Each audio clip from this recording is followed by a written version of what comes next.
It's a deep pleasure to be here. Today, I will briefly introduce our effort on understanding AI-infused decision-making systems on the nature of limited data. Okay. So the recent technological breakthroughs in machine learning and AI have equipped with the traditional decision-making systems with higher level of intelligence to deal with more complex and diverse situations. Such AI-infused decision-making systems actually have been penetrating into our everyday lives. So as an individual, from very trivial ones, for example, find out where to eat after work on Yelp, and what to watch on Netflix and TikTok, and what to buy on Amazon, to the life-related decisions, like get the appropriate health or workout suggestions from the fitness AI, such kind of apps.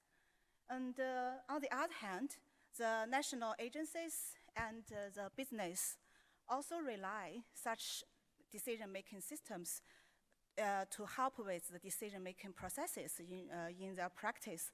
For example, the banks use this system to evaluate the risk of the credit card applications or the mortgage applications, and then make a decision on approval or denial.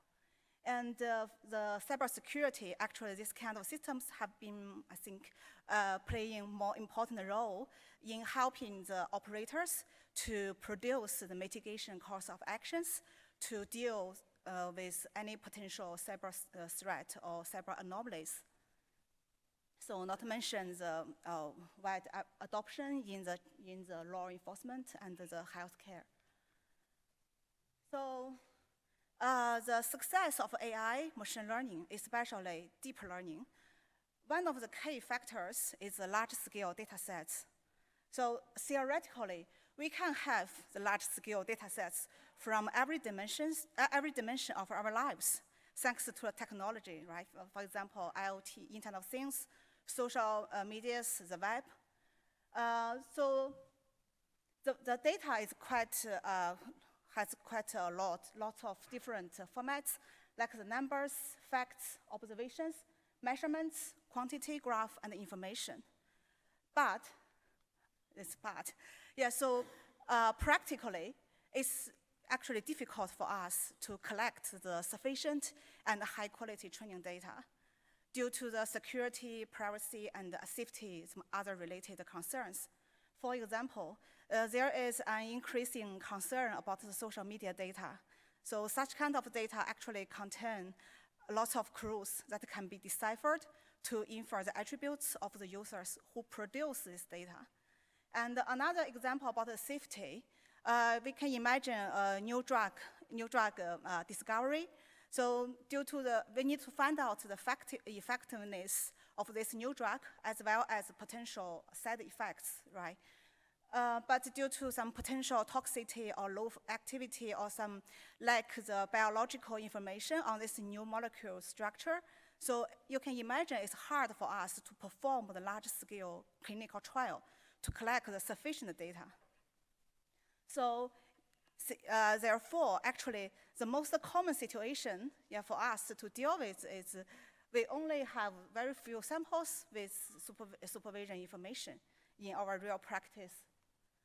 So currently, along with this research, the current research efforts can be generally categorized into three directions, namely augment, constrain, and improve. So for the augment, it's very straightforward for us to think about it. So our problem is we only have very few samples. Why not we just enlarge the data set to make it bigger and larger, right? So it's under this research, it can be further divided into three different approaches. The first approach is to enrich and transform the current training data. For example, we can design some handcrafted rules or more advanced automated strategies like the generative models to generate the variants based on the current training data and merge all the generated data with our previous data together to create a hybrid larger data sets. And another way is leverage the weakly labeled or unlabeled data. So in some cases, actually, the unlabeled data is much easier and less expensive to have. Imagine an example. So for the surveillance cameras, they keep recording the massive amounts of images, right? So this image is without any annotation, but it can be leveraged to contribute to the learning tasks. The third way is the transfer. So we can transfer from some other similar data sets in other domains. It's under of the umbrella of transfer learning. So the assumption here is we assume the data sets in our source domain and the data sets in our target domain, they share some common patterns. And these patterns can be leveraged to use in the learning task for the target domain. The other direction is the constraint. So rooted in the statistics and the numerical algorithms, the supervised machine learning, actually the general idea is we try to learn a function in a family that can minimize the loss between the ground truth values and the predicted values, right? So for the learning is actually, you can think about as a search process that needs to search all the possibilities in the hypothesis space and find out the best one that can map from the inputs to the outputs. So the basic idea for constraint is to try to reduce the complexity of this hypothesis space. So, and imagine if we can have the smaller hypothesis space, that means the very few samples we currently have maybe become sufficient, right, for this smaller hypothesis space. Under this research, there are lots of amazing research going on. So for my group, one of our work is related to the embedding learning. The basic idea of embedding learning is to transform the original data set to the smaller embedding space, and where the samples, the similar samples will become closer, where dissimilar samples will become distinguishable. So the third direction is about improve. So the basic idea for improve is we try to optimize the search strategies to find out the optimal hypothesis in the hypothesis space. So still, there's lots of different research investigations. It's so one of our work is related to meta-learning.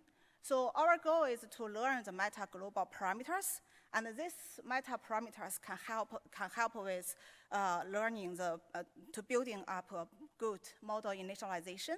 And on the other hand, we also look at how to directly learn an optimizer that can guide the search steps to find the optimal hypothesis.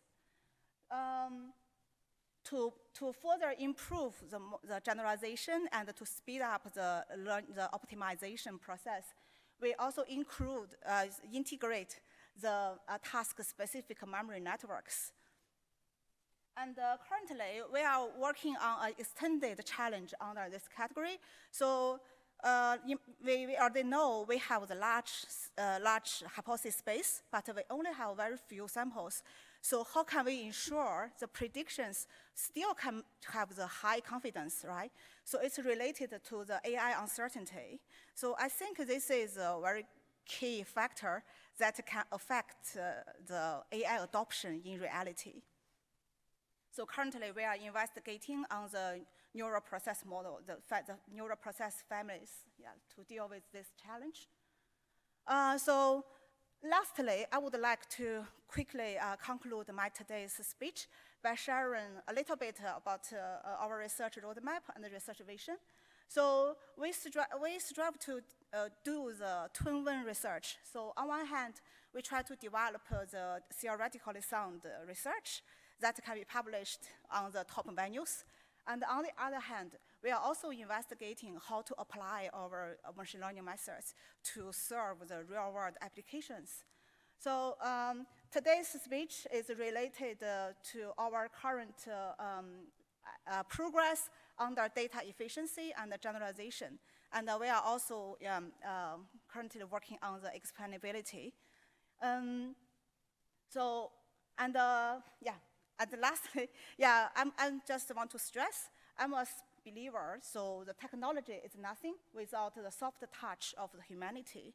So that's why my goal is to develop the AI systems that can be seen as the partners with humans, and then we can work collaboratively together to improve the society welfare and human well-being, and to enhance the human decision-making processes. Thank you very much.